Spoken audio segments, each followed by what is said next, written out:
नमस्कार दर्शकों, मैं लक्ष्मी पांचाल स्वागत करती हूं आपका JTV भारत में। आइए रुक करते हैं आज के मुख्य समाचारों की ओर।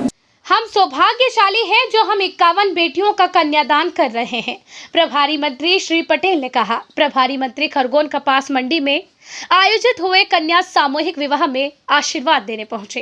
प्रदेश के कृषि व जिले के प्रभारी मंत्री श्री कमल पटेल शनिवार को खरगोन में मुख्यमंत्री सामूहिक कन्या विवाह योजना के अंतर्गत आयोजित सामूहिक कन्या विवाह में शामिल हुए।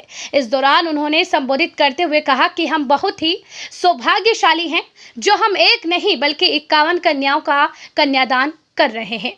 हमारे धर्म में लिखा है, अगर हमने मनुष्य जीवन जिया है और कन्यादान नहीं किया तो हमारा जीवन निरर्थक है और उसे स्वर्ग में स्थान नहीं मिलता। जिसकी बेटी नहीं होती है वह बेटी गोद लेकर या भांजी या फिर तुलसी का विवाह कर अपने जीवन को धन्य करते हैं। इसीलिए हम सब भी सौभाग्यशाली हैं जो एक बार ऐतिहासिक समय है जो आदर्श सामूहिक कन्या विवाह में भागीदारी कर रहे हैं। यह सौभाग्य हमें मध्य प्रदेश शासन की योजना और प्रदेश के मुख्यमंत्री की बदौलत मिली है।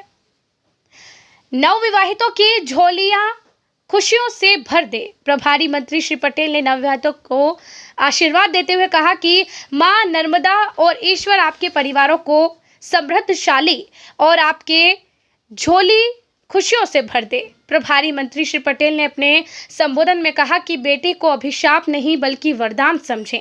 धीरे धीरे ही सही, लेकिन प्रदेश में बेटियों के प्रति माता पिता की सोच बदलती जा रही है।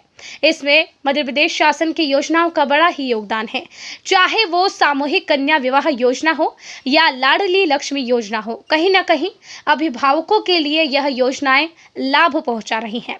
एक समय था जब किसी भी गरीब के लिए बेटी या बेटे का विवाह करना आसान नहीं था।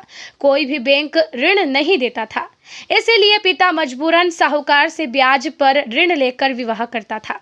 फिर ये ऋण पिता के मरने के बाद औलाद को भरना पड़ता था। ऐसी स्थिति पूरे परिवार का जीवन बदल देती थी।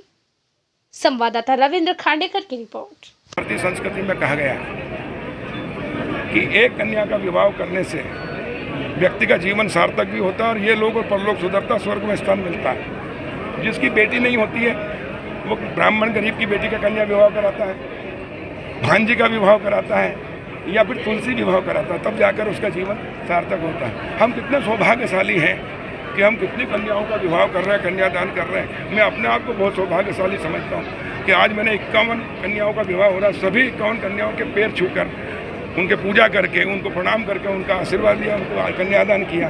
ये हमारे लिए सौभाग्य की बात है। तो कितना पुण्य है, और ये पुण्य जो मिल रहा है सिर्फ शिवराज सिंह चौहान को या कमल पटेल को या भारतीय जनता पार्टी के जनप्रतिनिधि उनको नहीं मिल रहा, बाकी उन सबको मिल रहा है जिन्होंने कमल के फूल की बटन दबाई और कमल का फूल खिलाया, जिसके कारण सरकार बनी प्रधानमंत्री नरेंद्र मोदी जी, और इसके कारण आज पूरे देश के अंदर परिवर्तन आ रहा है। गरीबों के मकान बन रहे हैं, स्वच्छ हो रहा है, जितने भी अच्छे पुण्य कार्य हो रहे हैं उसके लिए जनता की भागीदारी, सही जगह वोट दिया उसका परिणाम है। और इसलिए मैं उनके चरणों में प्रणाम करता हूँ, उनको बधाई देता हूँ, प्रदेश की जनता को जिन्होंने कमल खिलाया, जिसके कारण ये व्यवस्था हुई। नहीं तो कांग्रेस ने 60 साल राज किया, कहीं होता था क्या? कहीं एक शौचालय बना था क्या? किसी को एक मकान मिला था क्या?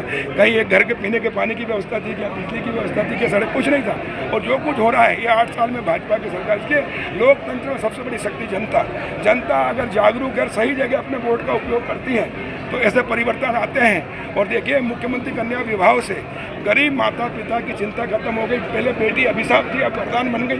अब बेटी के पैदा होने से नाक नहीं सिकुड़ती महिलाएं, बल्कि खुशियाँ मनाती हैं, क्योंकि पैदा होने से लेकर लाडली लक्ष्मी, जननी सुरक्षा, मुख्यमंत्री कन्या विवाह, गांव की बेटी योजना, हर तरह की योजनाओं का लाभ मिल रहा है। सरकार ने जिम्मेदारी ली है, और इसलिए हम अपने आप को बहुत सौभाग्यशाली समझते हैं कि इतनी कन्याओं का कन्यादान करने का अवसर हमको मिला, आप सबको भी मिला। आप सबको बहुत बहुत धन्यवाद।